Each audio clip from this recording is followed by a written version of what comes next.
And if you've got an Alexa, all you have to say is, Alexa, play GB News. We're also on TuneIn and the Radio Player apps. From the school run to rush hour, get revved up with me, Patrick Christys, on GB News and GB News Radio. Tired of the usual focus-tested, pre-prepared Westminster runaround? Well, so am I. So you want higher taxes? Is your department to blame for this? Are you rethinking this policy? Every Sunday at 9:30, I'll be sitting down with those in power to get the truth about the issues affecting you. Let's be honest, we've known about the cost pressures of this project for years, not months. That's the Camilla Tominey Show, a politics show with personality. On GB News, the People's Channel, Britain's news channel. Now then, Lee Anderson here. Join me on GB News on my show, The Real World, every Friday at 7 p.m. I'm not eating bloody cat. Are you delicious? mental? Put your mouth. OK, here comes a train. Reminds me of the scene in Singing in the Rain. Adam, is that a good one?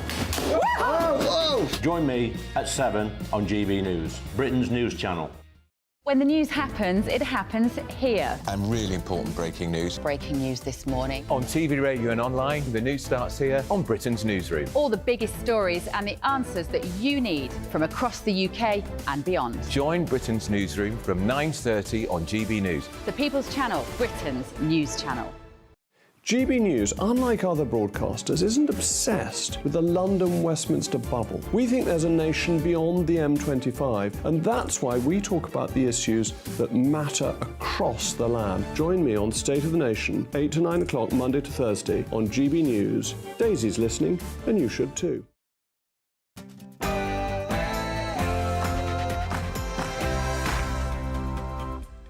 Hello there, I'm Michelle Dewberry. Coming up tonight, the biggest hospital in Wales has issued a Circle Black alert. Get this right, it could mean that even the army needs to be drafted in to help. Well, this is all due to significant and sustained adverse demand on their services caused by, are you ready? Winter, you know, that thing that happens every single year. Why is our NHS seemingly so unable to cope with it? And this beauty, the poppy, do you think this symbol is being undermined? MPs today have had to urge Brits to wear them with pride and in solidarity with Royal British Legion volunteers amid intimidation, threats of violence and verbal abuse. What is going on? And should there be a vote in UK Parliament whether or not to demand a ceasefire in the Israel-Hamas conflict? And another day and another bashing for Suella Braverman. When is there not, quite frankly? Anyway, she's written an article saying that basically the police favour left-wing protesters over the right-wing ones and are harsher on the latter. Is she right? And of course, you guessed it, many are saying that Sunak needs to give her the boot. Does he?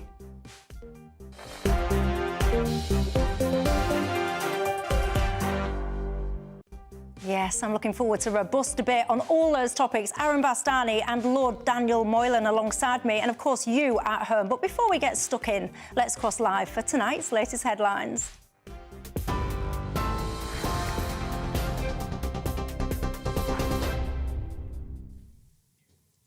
It's 6 o'clock. I'm Sophia Wensler in the GB newsroom. Labour says Suella Braverman broke the ministerial code with an article she wrote for The Times today. In it, the Home Secretary accuses the Metropolitan Police of playing favourites with pro-Palestinian protesters. Labour's National Campaign Coordinator, Pat McFadden, says that she breached the ministerial code by failing to clear the article with number 10. Meanwhile, Veterans Minister Johnny Mercer says people shouldn't feel discouraged from joining in the weekend's Remembrance events in London. They're not going to be anywhere near the Cenotaph, and the Metropolitan Police are bending over backwards to make sure that everybody who comes up into London, whether you're selling poppies, whether you're attending a reunion or you're going to Remembrance, is completely unmolested and allowed to get on with what is a really special and important weekend this weekend. We spent all week making sure that can happen, and I really encourage people to come into London and remember in the way we always do this weekend. Israel has agreed to a series of pauses in fighting in northern Gaza. The White House says there'll be daily 4-hour pauses starting from today. It comes after discussions between US and Israeli officials in recent days, including talks US President Joe Biden had with Israeli Prime Minister Benjamin Netanyahu. The US says it will allow people to get out of harm's way and for deliveries of humanitarian aid. Arrests have been made after the cenotaph in Rochdale was sprayed with Free Palestine graffiti across its base. Greater Manchester Police said poppies were removed from the war memorial on Tuesday afternoon, and it's currently a crime scene. 2 male teenagers are being questioned by police. Josef Puska has been found guilty of murdering a schoolteacher in County Offaly. 23-year-old Aisling Murphy was killed while exercising on a canal path in Tullamore in January last year. Judge Mr. Justice Tony Hunt told the jury, "We have evil in this room." The Supreme Court is set to give its decision on whether a government plan to deport asylum seekers to Rwanda is lawful. The Court of Appeal ruled in June that the plan to deport those seeking asylum to the East African nation was unlawful. The Home Office challenged that ruling last month. The decision on the challenge is expected to be made on Wednesday. Former Home Secretary Dame Priti Patel says early in the pandemic there was no ability to prevent coronavirus arriving in the UK through the borders. The former Home Secretary made the comments while being questioned at the COVID inquiry, where she faced questions about lockdown rules. Dame Priti also made clear to the inquiry that the Department for Health and Social Care was responsible for COVID laws. She'd lobbied for stricter border controls in the early stages of the pandemic in an attempt to prevent the virus reaching the UK, but was overruled. The NHS waiting list in England has hit a record high, with more people facing delays of more than a year and a half. NHS England found the waitlist increased to just over 7.5 million at the end of September.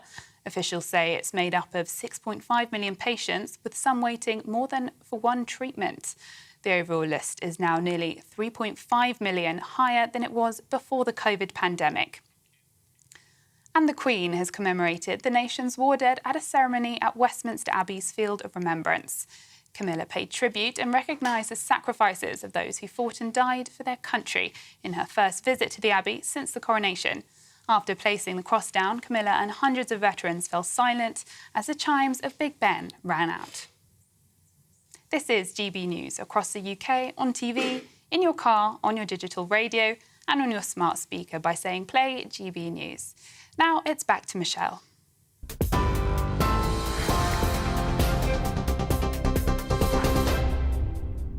Thank you for that. Indeed, I'm Michelle Dewberry with you till 7 o'clock tonight. Alongside me, the Conservative Life Peer in the House of Lords, Daniel Moylan, and the co-founder of Novara Media, Aaron Bastani. Good evening, gentlemen. Good evening. You know the drill, don't you, on this programme? It is not just about us three. It's very much about you guys at home. What is on your mind tonight? There's a lot I want to talk to you about. I want to talk to you about these poppies. Do you think the symbol is still as appreciated, as respected as it once was, as perhaps many would argue it still should be? What's going on? Why do we need MPs to urge people to wear them with pride and not to be afraid? Also, Suella Braverman in trouble again. Should she be fired? That's what some people are calling. When are they not calling for that, quite frankly? It seems like every single day when she opens a trap, people want her to be fired. Do you agree with all that sentiment or not? But I want to kick off with something perhaps a little different, because we all know that winter is almost upon us. I cannot help but notice that whenever this happens, we get all of these notifications, don't we, on the papers, in the news, this crisis, that crisis, this hospital's struggling, that hospital's struggling, and now over in Wales, one of the biggest hospitals there has announced it's going on to what people call a black alert. It's experiencing significant and sustained adverse demand on services. Of course, this is because it's getting cold. Even the army, apparently, is going to have to be on standby. Winter happens every year. It always seems to take people by surprise in healthcare. Why? I don't think it does take people by surprise in healthcare. And I think the NHS is actually rather good at managing winter, but it does stretch them to the limits. And some of them start moaning and whinging about it. I don't know why. The NHS in Wales is run independently. It's nothing to do with the NHS in England. Mm-hmm. It's run by the Welsh Government, and it is in a poor state. It has been for years. It's very difficult to make comparisons because the Welsh Government doesn't publish figures that make it easy to make comparisons with the NHS in England. But it does struggle, and it doesn't surprise me that that's where the pressures are beginning to show first. But on the whole, the NHS does get through winter, and it manages, it plans for it, it prepares for it, it knows it's coming, and it's reasonably good at it. But then why have we got these black alerts? Why are people talking about army potentially being on standby? Why are you only being advised to go, for example, to the emergency department if you're pretty much dying? It's a way of rationing frankly? demand, isn't it? It's frightening people off to some extent. Yeah, but you see, people pay for their pay taxes to be able to go to hospital in their hour of need. And we found this in COVID, didn't we? So many people were absolutely terrified to within an inch of their life being made to be terrified, so they didn't go to hospital. And then what happened is all their ailments that were undiagnosed and untreated went on to kill a lot of people. Yeah, at the same time, you've got to accept that quite a lot of people who go to A&E who don't go in their hour of need. This is also very true. And could be dealt with through GPs, pharmacies, and other things like that. So this is the difficulty with a state-run, monopoly, ration-based system, that some people are picked up and get through it, and some people who need it find it doesn't work for them. Any Labour supporters out there, one of the things that I found fascinating, so many people campaign, you need Labour, if Labour gets its hands on this country, it'll sort everything out. But I always ask them then, how come when we look at Wales, which, as Daniel points out, has been run by Labour for a significant amount of time now, why is it in such a mess? Because if Labour are the kind of fix-all, the people that we are desperately depending on, surely that is their showcase then? Well, I think England and Wales are quite different places. You know, the southeast of England is one of the richest regions in the whole of Europe, one of the richest regions in the world. South Wales is rather different. Obviously, you're right to say that Labour should be held accountable for their record there. I think Wales is in a bit of a state, and I think, frankly, England's in a bit of a state too. Going back to what Daniel was saying, I mean, I feel sorry for the army. You know, you've got the Home Secretary says you have to get involved in protest. You've got some people saying you're going to have to man the hospitals. If fire personnel go on strike, you've got to put out the fires and save the black cats stuck up trees. And I think it really underscores the extent of the problem we have across public services in this country. Importantly, this doesn't mean that clinical or elective appointments are affected, so it's not as bad as it sounds. And I think what Daniel's saying about this really being messaging, sending out the bat signal, please don't come to A&E with a cold this winter, is what this is really about. But finally, what I would say is that Britain has 2.3 beds per 1,000 people. In Germany, it's over 7 beds per people. Now, that might sound very bad. It's both bad and good. It's partly a point about efficiency, which is you don't want too much excess capacity. That's our model. The problem is if you have a particularly bad flu season, that can be prone to crisis.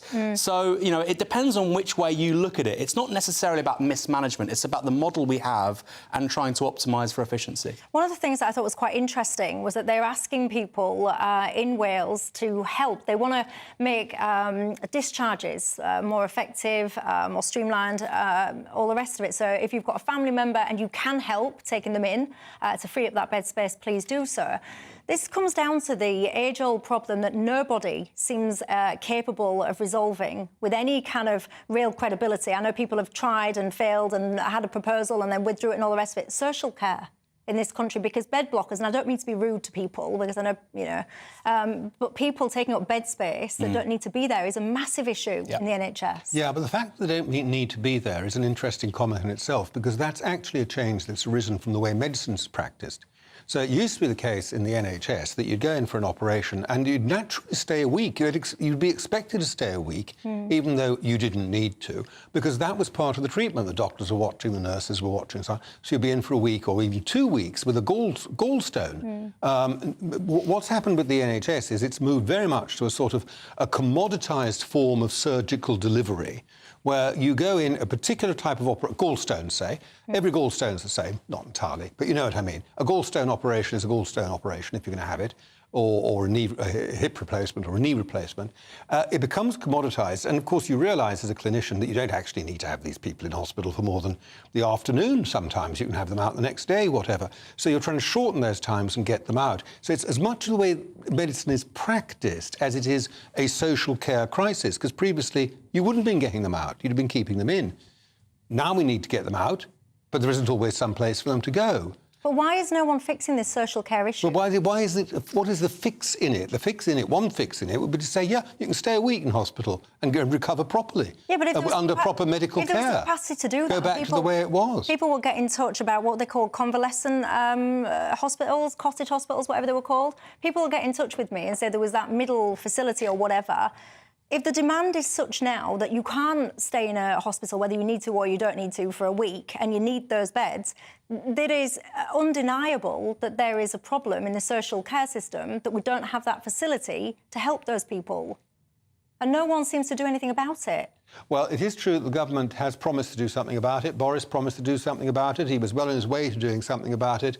And in fact, Rishi Sunak, when he was Chancellor of the Exchequer, introduced a tax, a special tax, which we're all paying, which was there to sort out the social care problem. So the money's there, apparently. We're all paying the tax for it, and I'm expecting the government to get on with it any moment now. That's all I can say. But why aren't they? Why? Because they spent it all catching up on COVID, that's why. Why do you think there's this real failure to fix social care? Well, the NHS is really extraordinary in so much as, look, I'm from the left, I would say this, it was underfunded all the way from 2010 to 2020, but it's true that since 2020 it's actually had a lot of money put to it, and fundamentally there haven't been major improvements in outcomes. We can talk about long-term decline, takes a long time to fix. What I would say is I think the answer actually is more systemic, which is an ageing population. We have a massive growth in people over 65, over 75, over 85. Why is that relevant to this? Because if you have the flu or pneumonia at 85, it's a darn sight more important and sort of existential than if you're 45. So I think that's one of the big issues that politicians, not just the government, they're not being straight with the electorate. We are victims of our own success in so much as people are living longer and longer and there's more people who are 75, 85, 95. That's going to mean quite a big, profound shift in how we do healthcare, particularly around age-related conditions. And frankly, politicians aren't being honest about it. Maybe it's going to take another 10, 20 years. It's as big a challenge as climate change in the medium term. Bigger in the medium term. No mention, Leslie saying, how come no one's mentioning all of the waiting lists that are out of control now? You're saying thanks to the strikes by doctors, nurses and consultants. What do you think to that? Yeah, well, I was going to mention those because I think that's actually almost more interesting than the annual scares about what's going to happen in the winter, which never normally does happen in the winter, and we get through the winter, is the growth in waiting lists. Which is the thing I think is really worrying, that people are willing to put up with this. And that you've got 7.8 million. That does involve some double counting. It might not be that high. It might be 6 million at the moment from the figures I heard today. But whichever of those numbers it is a very serious number for elective surgery. And why are people willing to put up with it? I don't know why. Well, I don't think people are willing to put up with it. No, they're not. But what do you do? Well, some people self-insure, some people go and get bupa, some people move away from the system altogether, other people patiently wait and put up with it and suffer.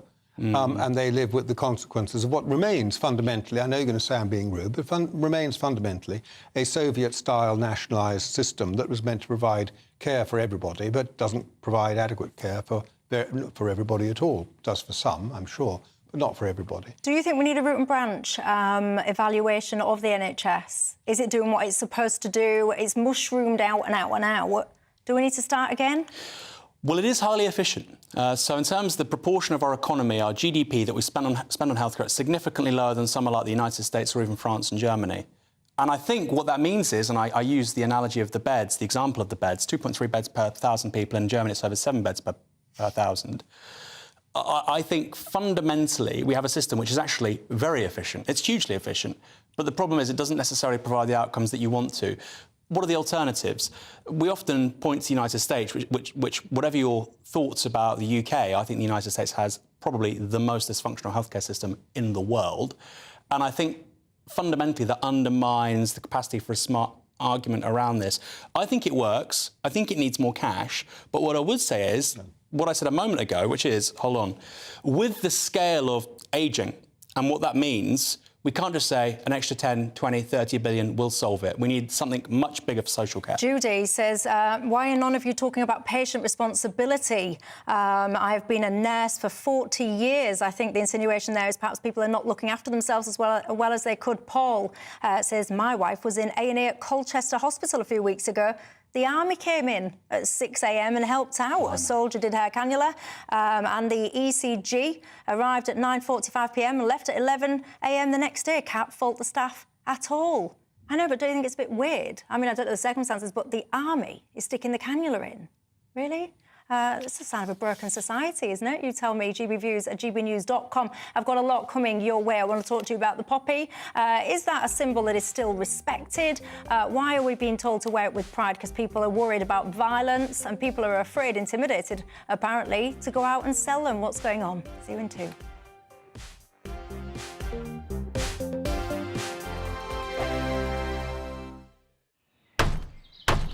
Who is it? We're here for the show. More energy this time! Welcome to the Dinosaur Hour. I was married to a therapist. And you survived? I thought we were getting Hugh Laurie. Second best. You interviewed Saddam Hussein. What's that like? I was terrified. I'm playing strip poker with these 3. Oh! No, thank you. My CDs need to be put in alphabetical order. Are you going to be problematic again? The Dinosaur Hour. Sundays at 9 on GB News. What you get for breakfast is something that, if we do our jobs right, you will wake up to news that you didn't know the night before. It's a conversation. It's not just me and Eamon. We want to get to know you, and we want you to get to know us. From 6, it's Breakfast with Eamon and Isabel. Monday to Thursdays on GB News. Britain's news channel. People in Britain, they love free speech, but they also love fair play. I don't care if I'm speaking somebody from a trade union, from the Labour Party, somebody from the SNP. And I think the viewers like to see that actually we can challenge one another, but in a positive way. We think we ask the questions that people want to ask, and often we ask the questions that we wanted to ask in Parliament but never got the chance to ask. So join us every Saturday, 10 a.m. till noon on GB News, Britain's news channel. Nightmare commute. Kick it up a gear with me, Patrick Christie's, at drive time, 3 till 6 p.m, Monday to Friday on GB News Radio.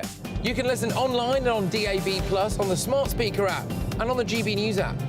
And if you've got an Alexa, all you have to say is, Alexa, play GB News. We're also on TuneIn and the Radio Player apps. From the school run to rush hour, get revved up with me, Patrick Christie's, on GB News and GB News Radio. Tired of the usual focus-tested, pre-prepared Westminster runaround? Well, so am I. So you want higher taxes? Is your department to blame for this? Are you rethinking this policy? Every Sunday at 9:30, I'll be sitting down with those in power to get the truth about the issues affecting you. Let's be honest, we've known about the cost pressures of this project for years, not months. That's the Camilla Tominey Show, a politics show with personality. On GB News, the People's Channel, Britain's news channel. Join us every night on GB News at 11 p.m. for Headliners, which is 3 top comedians going through the next day's news stories, which is exactly what you need, because when the establishment has gone crazy, you need some craziness to make sense of it. Headliners. You don't have to bother reading the newspaper. We've got it covered for you. Every night at 11 p.m. and repeated every morning at 5 a.m. We won't send you to sleep like some of the other paper review shows out there. So join us 11 p.m. every night on GB News. The People's Channel, Britain's news channel. Today.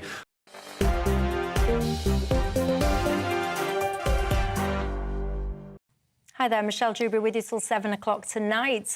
Conservative Life Peer in the House of Lords, Daniel Moylan, alongside me, as is the co-founder of Novara Media, Aaron Bastani. Welcome back, everybody. Lots of you getting in touch. Who's this? Thomas says, Michelle, please, can you tell Aaron that the NHS is far from efficient? We're just talking about whether or not the NHS is doing what it's supposed to do. What does it need more of? Is it funds? Is it people? Lots of you saying, well, what about Brexit, Michelle? You've lost loads of nurse staff and all the rest of it because of that. Are you experiencing challenges at the moment? Are you in Wales? What are you going to do? You've been asked to respect, basically only going to the A&E if you are pretty much dying. That's my words, not theirs. Does that bother you? Do you think that's basic good advice? Get in touch and let me know. Now, I want to talk to you about poppies.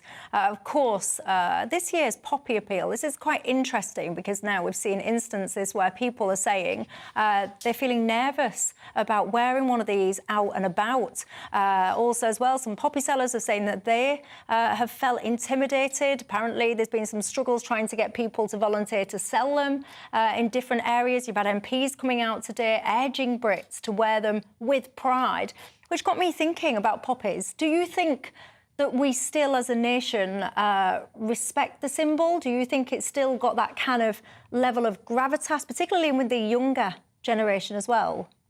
Well, a lot of thought went in. A lot of thought went into this in the 1990s, actually, because I think they realised, John Major's government realised, that most of the people who actually remembered were dying out. There's one thing back in the day where most people knew somebody who had either fought in the war, they lost somebody in the war or whatever, either fighting or bombed in their house or whatever it was. And that day was a day of particular remembrance, not just for the nation as a whole, but for the people you'd known. By the time you're getting to the 1990s, you're getting to the stage where obviously nearly everybody who remembered the First World War was dying out, and large numbers were... So in a sense, there was a slight reinvention, I thought, of the way in which Remembrance Day is seen. We had the introduction of having the 2-minute silence on Armistice Day itself, the 11th of November, which is now treated, I see in the newspapers, as an ancient tradition, but I can assure you dates from the 1990s, like a lot of our ancient traditions, maybe, and so on. So there's a slight reinvention. And I think the thing is a little bit vulnerable in that sense, because it has to be reinvented to continue to be relevant at a time when memories are now largely gone of both the world wars. See, I've got to say, I wear my poppy almost as a sign of gratitude for the freedom and the lifestyle that we're all able to lead because the sacrifice that people give. I'm not sure that I, remember particular individuals, to your point, as you say, but it is just a gratitude from my perspective. Where are you on what Danny was just saying? Well, I think paradoxically, young people, kids, are more prone to receiving this stuff than the average person because, of course, they're in these big institutions, schools, they're in school assemblies, they will be told all manner of things, there'll be a collective service. There was when I was a child, I presume that still happens. So in a way, they're exposed to the kinds of rituals you're talking about, Lord Daniel, which I think, I think it could be overplayed that they're forgetting those things and so on, the last post and whatnot. So I think there's that. What I would say is about the gratitude, I think that's right. It's really been brought into focus for me, particularly with Russia-Ukraine, and the possibility of, a war on the continent. And we are very fortunate in this country. It's a cliche, and I heard it obviously repeatedly as a child. You take it for granted. We're surrounded by water. We're quite hard to invade. There is generally peace and prosperity across Europe regardless. And there has been for my entire life, for all of our lives. And that may not be the case forever. It probably won't be. So I think that's right about the gratitude and about not taking that peace, that prosperity for granted. Do you think that there's this sense, because I've noticed, so this poppy was knitted for me by a viewer, actually. Thank you, Susan, if you're watching. But when I wear, the paper ones like that, they move around, they slip around, sometimes they fall out, whatever. And people get so angry. Say, like, if my leaf has the audacity to slip around, if I've not been paying attention, I'm tossing, turning left, right. People are getting so angry, like, how dare you be so disrespectful? Your leaf is not there. Or if somebody's not wearing one, how dare you not wear one? What do you think to that kind of pressure around poppies?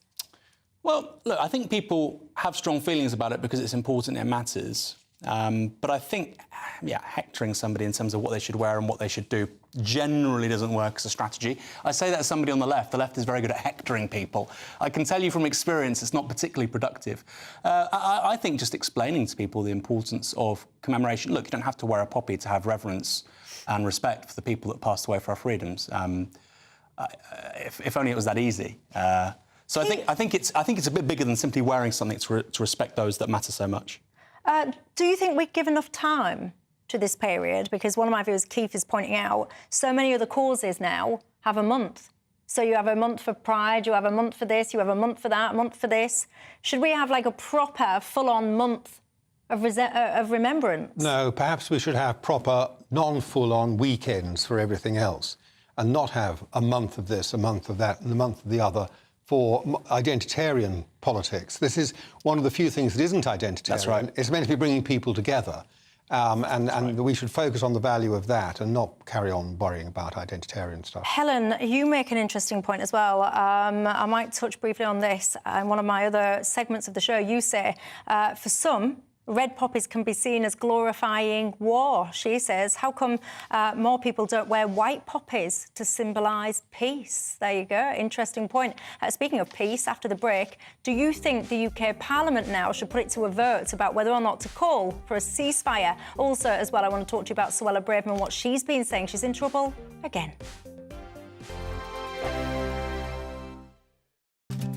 I'm Andrew Doyle. Join me at 7 o'clock every Sunday night for Free Speech Nation, the show where I tackle the week's biggest stories in politics and current affairs with the help of my 2 comedian panellists and a variety of special guests. Free Speech Nation, Sunday nights from 7 on GB News, the People's Channel, Britain's news channel. In a world of dull and predictable radio and TV shows. Oh, hi. On Mark Dolan tonight, we've got big guests. We drill into the big stories of the day. The show adds up to a brilliant listening and viewing experience. Mark Dolan Tonight is the most entertaining current affairs show ever, and that's a fact. Join me, Mark Dolan, Fridays and Saturdays from 9, Sundays from 10. Only on GB News, the People's Channel, Britain's news channel. There's only 3 people you can trust in life. Your doctor, your lawyer, and your nana.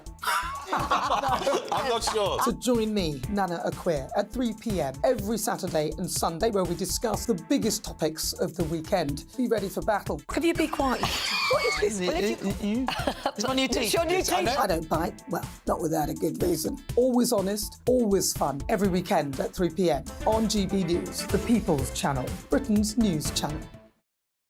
So Dewbs and Co, we tackle the issues of the day with real, robust debate, both sides of the fence, battling it out with me in the middle with my forthright opinions and views. And often really interesting things happen because you start with a position and then by the end of the debate you find actually, well, I might not have thought about that one. What we need in this country is 2 new political parties. You should maybe think about doing a 2024 calendar. I'm Michelle Dewberry and I'm keeping you company right through until 7 o'clock this evening. GB News, the People's Channel, Britain's watching. Join us every night on GB News at 11 p.m. for Headliners, which is 3 top comedians going through the next day's news stories, which is exactly what you need, because when the establishment has gone crazy, you need some craziness to make sense of it. Headliners. You don't have to bother reading the newspaper. We've got it covered for you. Every night at 11 p.m. and repeated every morning at 5 a.m. We won't send you to sleep like some of the other paper review shows out there. So join us 11 p.m. every night on GB News, the People's Channel, Britain's news channel. Who is it? We're here for the show. More energy this time! Welcome to the dinosaur hour. I was married to a therapist. And you survived? I thought we were getting Hugh Laurie. Second best.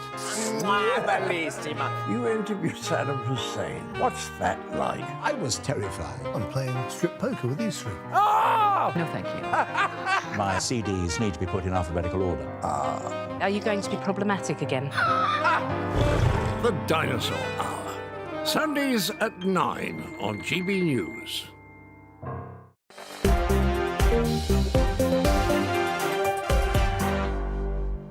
Hi there, Michelle Dewberry, 7 Conservative Life Pay in the House of Lords, Daniel Moylan, and the co-founder of Novara Media, Aaron Bastani. Alongside me, we've just been talking about poppies. Stuart says about the leaf conversation. Originally, the poppies did not have leaves. They were added at a later stage. Poppies in the field do not have leaves, says Stuart. Let's have a look what you guys are saying. Lots of you saying that you wear white poppies because you believe in peace. Someone here, Victor, saying the original idea of the poppy was to give ex-military who had been wounded a job, making them to help bring them back into society. All of that has now been forgotten. One of my viewers as well making the point that actually this is not just about people that have died in the very historic wars many people are fighting today and are still getting harmed. That is Claire that just made that point, so thank you for that. Graham says, Michelle, the British Legion says it doesn't matter how and where you poppy, how and where you wear your poppy, just as long as you do. Lots of people, to Helen's point, my viewer from earlier, are saying about what about wearing poppies for peace, which leads me nicely onto my next subject, because the SNP now submitted an amendment to the King's speech. Basically, they want to see an immediate ceasefire in the Israel-Hamas conflict. Now, there's a few divided opinions on this, not least within the Labour Party, but on this point specifically about whether or not there should be a vote in Parliament on the matter. Where are you on that? Well, it's a vote in the House of Commons, and of course, if they want to have a vote in the House of Commons, they should have a vote in the House of Commons. Voting in the House of Commons is what the House of Commons does. It's a democracy. So if someone wants to propose something and the Speaker of the House of Commons is willing to see that put to a vote, that's a good thing. and then people can express their view. I wouldn't be voting, I'm not in the House of Commons, but if it came to the House of Lords, I wouldn't be voting in favour of such a motion because I wouldn't vote for any concession to Hamas at the moment while they're holding innocent hostages. That's absolutely the first step for me. They know where these hostages are. They're an organised body. They could release them tomorrow. That's what they should do. I have no sympathy or talking to anybody who's holding civilian hostages. So it's a yes to the vote, but a no to the ceasefire from you. Where are you on it? I think he's right. They're entitled to have a vote, but we know from the early day motion that was put forward by Richard Bergen that you wouldn't get more than 100 people voting for a ceasefire. And I think this, for me, underscores a deeper point, which is no political party in this country, no major political party, neither the Labour Party nor the Tories, will call for a ceasefire until Washington does. Because of Brexit, we've had a conversation in this country about taking back control, making Britain great again, all these things. The fundamental truth is on the big questions on foreign policy, the uni party, which is to say the establishment within both Labour and the Tories, have on foreign policy a great deal of consensus, which is nobody in this country determines our foreign policy. Instead, it's set by Washington. And it's not said, it's not mentioned. If Joe Biden did a press conference in an hour saying, I'm demanding a ceasefire, Keir Starmer would come out 90 minutes later saying, I demand a ceasefire, Rishi Sunak would be half an hour later. And I think that says something quite extraordinary and actually quite profoundly worrying about the state of our politics, that a country with, what, the 5th, 6th largest economy in the world, a storied military of our own, doesn't act independently of a country thousands of miles away. Do you agree with that we don't essentially have our own ideas when it comes to foreign policy? Well, Aaron hasn't said what the SNP would do, and they're the ones moving the motion. I mean, that's what we're all... Our eyes are focused on what the SNP would do. They're not the uni party, right? If Joe Biden called for a consensus. I mean, there's an element of truth in what Aaron says, because our peace and security over the last 60, 70 years has depended on being very close to the United States, and you don't depart from the United States unless there's a very compelling reason to do so. Doesn't mean to say we always slavishly follow them. We went through, in my childhood, we went through the Vietnam War. We never fought in Vietnam. We never sent soldiers to Vietnam from this country, even though the Americans would have been thrilled and delighted if we'd done so. So we had a degree of independence in the way we approached those issues. And there are other issues we've disagreed with them about, and other issues where we've had to lead them to the right view, for example, over the invasion of the Falklands Islands, which they were rather relaxed about to start with, excessively relaxed about to start with.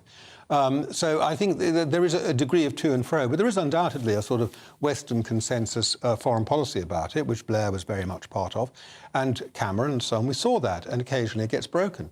And there is independence. I mean, we did not bomb Libya. It was one of the... I always think there's one good thing every Labour leader does for the country, and the one good thing Ed Miliband did is he didn't let us bomb Libya, which is what we were... Sorry, invade Syria. I beg your pardon. We did not invade Syria.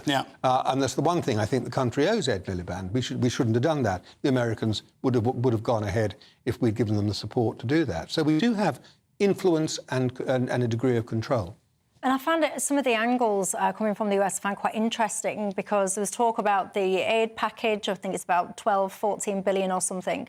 But then there's been a lot of focus on one of the security speakers. He was saying that they will give to Israel, they will back Israel, and there's no red lines. He said that a little while ago, and then he re-clarified it again. I don't know, I think it was yesterday or something like that, where he's basically saying the support for Israel is unconditional. There's the money, there's the things. No red lines. Clarified again. So is there nothing that Israel could do that would make you, worry, withdraw support and all the rest of it? And the answer came back, no. What do you think to that? I think it's outrageous. And actually, just to pick up both of your points, really, we have to start behaving independently of the United States, because they don't face the downsides of the mistakes they make. So when Iraq is invaded in 2003, what does it do? It creates calamity across the region, creates refugees. The same with Afghanistan, the same with Libya. Where do those refugees go? They go to Europe. They don't go to the United States. When we go have a face-off with Putin, whose energy prices go up? It's not America's, it's Europe's. So this idea that we have to be in hoc with the Americans each and every time, no, because of geography, because of their energy resources, they don't have to face the downsides of the choices they make. We do. It's very easy to make these choices. We don't allow fracking.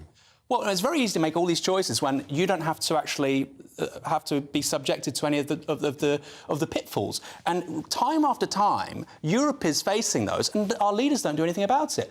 finally, on this point of the Gazans, Israel could displace 2.5 million Gazans. Where are they going to go? Egypt. Egypt said privately, we will send them to Europe. America's not going to have to take them. We do. And yet our politicians don't act independently of US interests because we say Western interests. We mean American interests. And the people that have to pay for that are Europeans, and I include Britons in that. We don't talk about this, and I don't know why. Do you think that's fair, that everyone's turning a blind eye, perhaps, to the point that Aaron's raising? Well, geography matters, and we're exposed in different ways, but it's also economy. I mean, actually, it isn't the case that some of these Middle Eastern refugees don't make their way to the United States, because quite a lot of them do through Latin America, actually, and there is a route through there as well. And it is true that the Americans have better natural resources because they've actually exploited them by doing fracking, and we don't allow our companies to do that. So we could do things better and be more like the United States if we tried harder. And by the way, we have a plan to stop the boats, which we'll know more about in the middle of November. I mean, the day that we actually stopped those, you just said, oh, yeah, you know, the UK is surrounded by water and therefore quite difficult to invade. I don't think it's very difficult to invade. They can't even stop a few dinghies coming, but don't even get us diverted onto that topic. You just said you don't support the ceasefire, so what do you think the next move should be then? I think I'm afraid Israel has to keep up military pressure until Hamas... The outcome of this is that Hamas as an organisation has to cease to exist. Right, let me just push you on that, though. When you say keep up military pressure, you mean just continue bombing Gaza? No, I'm not saying necessarily bombing Gaza, because bombing isn't eventually how you're going to get these people out. There's going to have to be... I'm not a military person. There probably are going to have to be other things to do with that involve closer contact and more direct contact in order to get the Hamas military isolated and eventually out. But Hamas can't continue to exist as an organisation. It's not just a poison to Israel and to Gaza and the Middle East. It is a poison and a threat to us. It has to cease to exist. And the Israelis, I think, are entitled to do that. With what? Because well, I don't know what you replace it with, but it isn't always the case that when you get rid of something bad, it gets replaced with something worse. There are many, many millions of Palestinians who actually would like to have a half-decent government and who are not in favour of Hamas, and there are people in the West Bank. But Israel is doing bad things as well. Israel should not be colonising the West Bank and settling the West Bank in the way it has, and I don't believe it has a proper legal basis for doing that.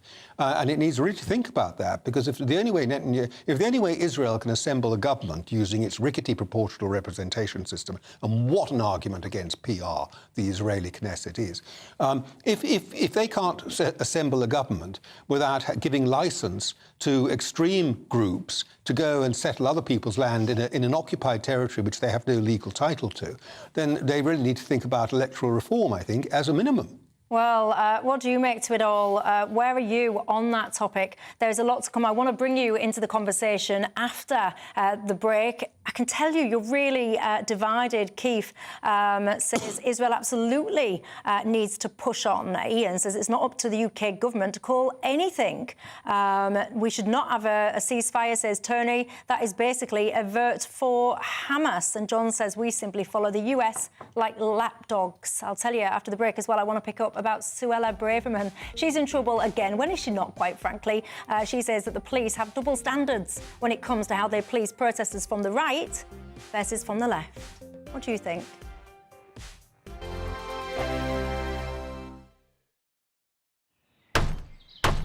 Who is it? We're here for the show. More energy this time! Welcome to the dinosaur hour. I was married to a therapist. And you survived? I thought we were getting Hugh Laurie. Second best. You interviewed Saddam Hussein. What's that like? I was terrified. I'm playing strip poker with these three. Oh! No, thank you. My CDs need to be put in alphabetical order. Are you going to be problematic again? The Dinosaur Hour. Sundays at 9 on GBNews. Tired of the usual focus-tested, pre-prepared Westminster runaround? Well, so am I. So you want higher taxes? Is your department to blame for this? Are you rethinking this policy? Every Sunday at 9:30, I'll be sitting down with those in power to get the truth about the issues affecting you. Let's be honest, we've known about the cost pressures of this project for years, not months. That's the Camilla Tominey Show, a politics show with personality. On GB News, the People's Channel, Britain's news channel. Join me, Patrick Christie's Monday to Friday, 3 till 6. We tackle the day's news agenda like you've never seen before. It's high tempo, high octane, the most controversial topics and the best guests. You will not be able to take your eyes and ears off it. I'm not afraid to ask the questions that you really want answered. 3 till 6 p.m, Monday to Friday on GB News, the People's Channel, Britain's news channel. Now then, Lee Anderson here. Join me on GB News on my show, The Real World, every Friday at 7 p.m. I'm not eating bloody cat. Are you Delicious. mental? Open your mouth. OK, here comes a train. Reminds me of the scene in Singing in the Rain. Adam, is that a good one? Whoa! Join me at 7 on GB News, Britain's news channel. I'm Andrew Doyle. Join me at 7 o'clock every Sunday night for Free Speech Nation, the show where I tackle the week's biggest stories in politics and current affairs with the help of my 2 comedian panellists and a variety of special guests. Free Speech Nation, Sunday nights from 7 on GB News, the People's Channel, Britain's news channel. GB News, unlike other broadcasters, isn't obsessed with the London-Westminster bubble. We think there's a nation beyond the M25, and that's why we talk about the issues that matter across the land. Join me on State of the Nation, 8 to 9 o'clock, Monday to Thursday, on GB News. Daisy's listening, and you should too. In a world of dull and predictable radio and TV shows, Oh, hi. On Mark Dolan tonight, we've got big guests. We drill into the big stories of the day. The show adds up to a brilliant listening and viewing experience. Mark Dolan Tonight is the most entertaining current affairs show ever, and that's a fact. Join me, Mark Dolan, Fridays and Saturdays from 9, Sundays from 10. Only on GB News, the People's Channel, Britain's news channel.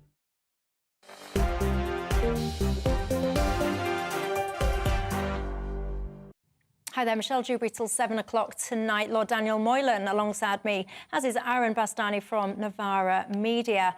Lots of you guys getting in touch on some of the topics that we've been talking about today, whether or not there should be a ceasefire. Steve, you did make me chuckle because in the break you said, it really baffles me how many people in this country that call for a ceasefire or anything else, quite frankly, think that Hamas is going to stop and pay attention to them.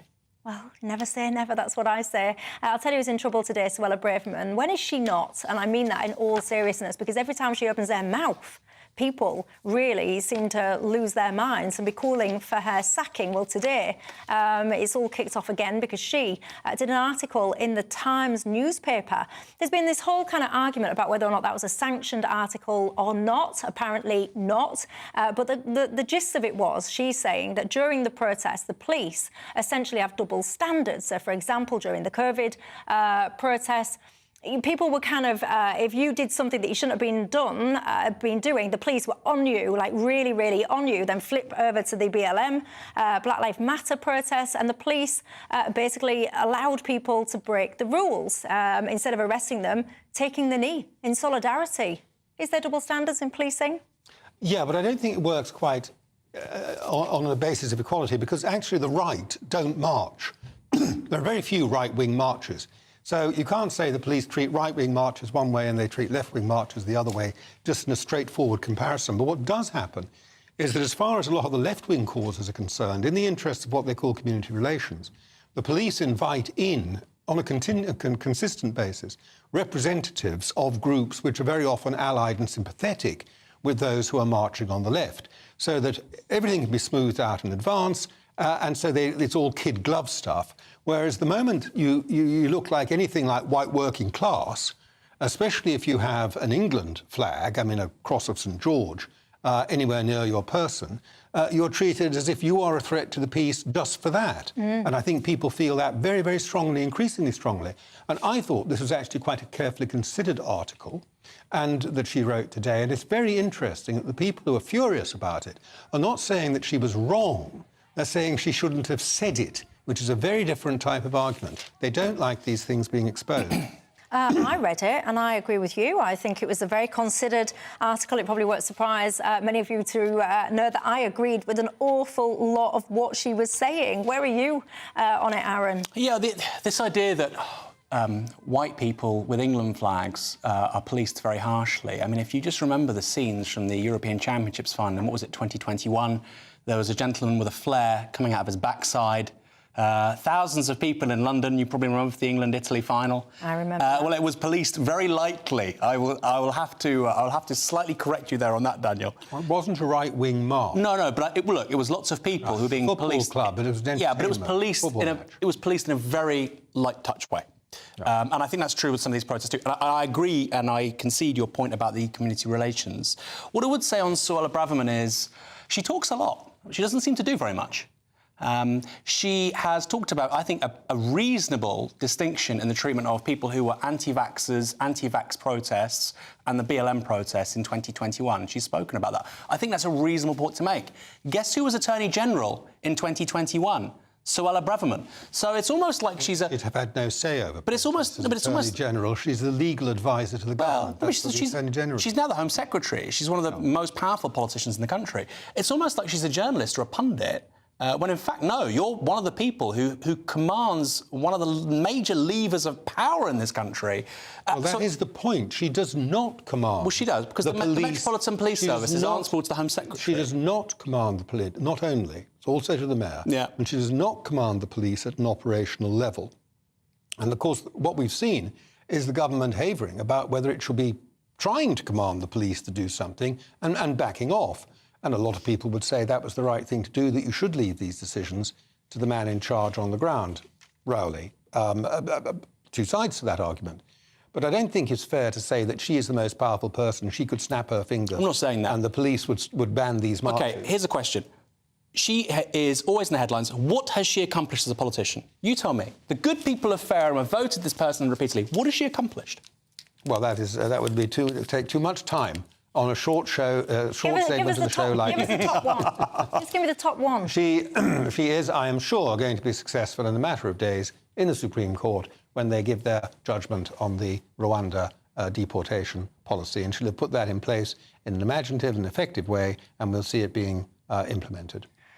Some of the things that she says, she's for now, the issue is how do we as a society police groups that insist that their agenda trumps any notion of the broader public good, as defined by the public, not by activists. That's what she's saying about when it all comes down to even-handedness. She talks about, she doubles down, she stands by her definition and description of these marches as being hate marches. She says that I don't believe the marches are merely a cry for help for Gaza. They are an assertion of primacy by certain groups, particularly Islamists, she says. Do you agree with her on that? No, I think it's nonsense. I know many Jewish people who've been on these protests. Yesterday or the day before, you had Alex Chalk, one of our colleagues in the Cabinet, disagree with her, frankly. He said there are many good people on these protests. Like any protest, there'll be good and bad. I think it's naive to say that there are no bad people on these protests, of course. But I think on Saturday we'll be seeing a very large protest, larger than any so far. The idea that you have 500,000 Islamists on the streets of London is frankly ridiculous. And I think that is reflected in her polling with the public. I think about 16% of the electorate approve of the job she's doing. And I can see why. All she does is play to the cameras, do the press releases, and in terms of action and execution, not do very much. I saw there was a Labour graphic that was put up on Twitter. I think I've got it. I can just show it to you. I thought it was pretty ridiculous, really. And I look at it and I think, really, is this the kind of level? Look at that. Spineless. If you're listening, not watching, it's wibbly-wobbly, Sunak on the S, and then Suella grinning away on the bottom there. And I think it's really ridiculous. And I must confess, the only march I've ever been on is a fast one to the bar to try and get in before last orders. I'm not a protester. I don't take to the streets. But I know that many people are really very frustrated and angry now by the way that if they have the audacity to want to defend our country, or if they're patriotic, or if they want to defend the cenotaph or have traditions respected, then they are regarded as far right. And I think it's really an awful thing. I think it's really annoying, frustrating. A lot of people, the media do it all the time. I'm ashamed to say, actually. I even saw a tweet from GBNews yesterday doing the same thing. I think it's a lazy trope, and it only gets applied to one side, i.e. those on the right. It never, the definition of the few, the minority, never gets applied to the other side. But let me ask you specifically about Suella Braverman. Do you think she should be sacked? Oh, I wouldn't dream of advising the Prime Minister how to compose his cabinet. I don't think just pretend he's not listening and tell me. All right, I don't. Do you think she should? No, she's done nothing. Nothing that justifies sacking her that I can see, certainly not in this article, which I read thinking I would have the hairs on the back of my neck sort of bristling with horror, and it turned out to be a very moderate and sensible article. But do you think she's causing problems now? Because she's coming out with very bold statements, whether it's hate marches, whether it's this, that and the other, and people are saying that she is causing divisions in the party, she's undermining Rishi Sunak, and it's for that reason. I think the country is looking to the government for leadership, and it looks to the government collectively for leadership, not just to the Prime Minister. Do you think she should We have go? cabinet government. Well, you said she's done nothing wrong. I would just remove a word and say she's done nothing. And that applies to the Tories, frankly, since we've come out of COVID. Nothing's happened. It's like the country's on autopilot. And my worry is that it's autopilot plus this kind of constant stream of public relations and press releases from this person who's clearly, frankly, let's be honest, launched a leadership bid for when or if the Tories are in opposition after the next general election. Then there's no way to run a country of 68 million people when you're the Home Secretary. It's not good enough. I'd say be sacked, but what would she be replaced by? I mean, that's the question. Sean says, can I just say how inspirational Suella Braverman is? Her forthright views are exactly what I think the majority supports and wants their politicians to be like. Have the courage of your convictions, and then the electorate might, he says, understand who they are truly voting for. I think Aaron's point is a good one, because I do think as well she talks tough talk. She really does have language that a lot of people will get behind. Of course, it goes without saying a lot of people will be turned off by her language as well. But you tell me, if you love Suella, if you back Suella, and you're telling me that she speaks for you, what is her primary achievement in her role that you hold up as the best one that you most connect with? Darren said it's a fabulous strategy. If you fire her, she's brilliantly positioned for her leadership bid after the next election. If you keep her, she can undermine Sunak at will. Do you think she wants to be the leader? I've no idea at all. She did stand when there was we were last given a vote. We're not often given a vote in the Conservative Party as to who should be leader of the party, but the last time we were given a vote, she was a candidate, but she didn't get terribly far with the MPs. Karen says, I don't disagree with much that Suella says, but for goodness sake, to Aaron's point, when will she do more than just talking and actually take some action? Bernard says, well, she can't put her words into action because she doesn't have the support to do it. I'll end on that note. Aaron, thank you very much for your company. Lord Moylan, thank you for yours. Thank you. Especially thanks to you at home. Don't go anywhere. Nigel Farage up next. Night. Good evening. A bit of a chilly start tomorrow, but for most it'll be a fine, bright day with sunny spells. Some heavy showers, particularly in the south early on. We've still got low pressure dominating the scene, so it is still spinning up plenty of showers, and particularly tonight as the isobars squeeze together across South Wales and southwest England. It's going to get very windy, so further heavy showers to come in here. The showers elsewhere tending to ease off. Some lively ones around right now, but turning fairly dry through the night for much of the Midlands, eastern England, northern England, Scotland and Northern Ireland. Where we've got the clear skies and light winds, there will be a frost across parts of Scotland further south, mostly holding up at 5 or 6. But quite a wet start to the morning for South Wales and southwest England. Some heavy showers moving through here. They will move through and then get into the southeast for a time before tending to disappear before lunchtime. Showers through the day across northern Scotland and some for Northern Ireland, and later on we'll see a few developing over northwest England and North Wales. But for a good chunk of the country, it's a dry and bright day tomorrow. Good spells of sunshine.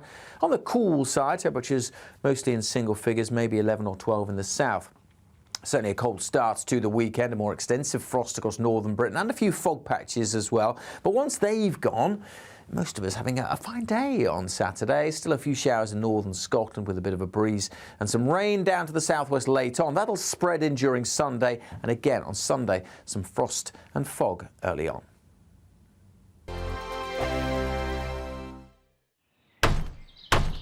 Who is it? We're here for the show. More energy this time! Welcome to the dinosaur hour. I was married to a therapist. And you survived? I thought we were getting Hugh Laurie. Second best. You interviewed Saddam Hussein. What's that like? I was terrified. I'm playing strip poker with these three. Oh! No, thank you. My CDs need to be put in alphabetical order. Are you going to be problematic again? The Dinosaur Hour. Sundays at 9 on GB News.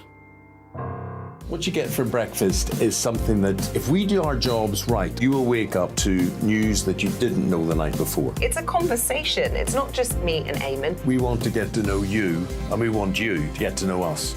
From 6, it's Breakfast with Eamon and Isabel. Monday to Thursdays on GB News. Britain's news channel.